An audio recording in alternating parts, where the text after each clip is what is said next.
Hey there. Subscribe to my channel. And also press this bell icon.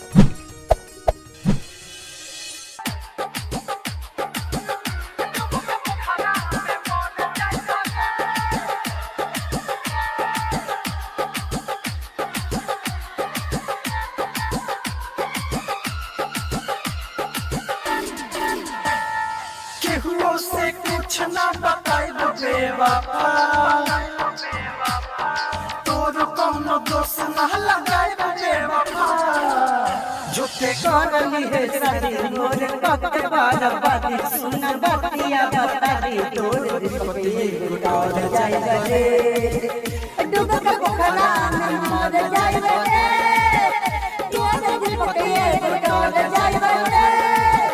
डूब के पोखरा में मर जाई रे।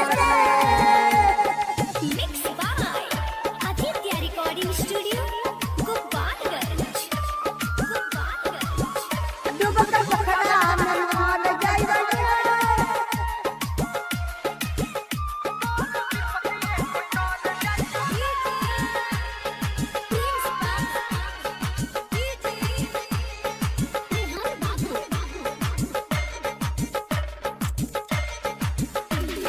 कह के ना मोर भइले ते तो बदल जाइले, जिया पे जी मार दिहले ऐसन सितम ढाइले। हमारा से ना बताइले रे, चुप चुप सगाई कैले रे, चुप चुप सगाई कैले रे। ते तो बड़े शैतान करी है मत न भगवान, कई दिन की जियान ई न सोचे कि डर जाई रे।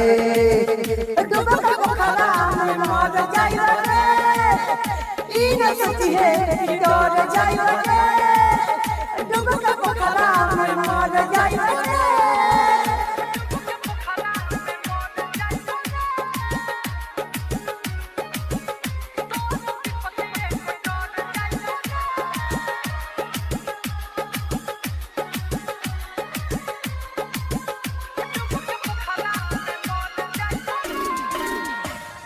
बन गईले कितना कठोर, दे दिहले अखिया में लोर।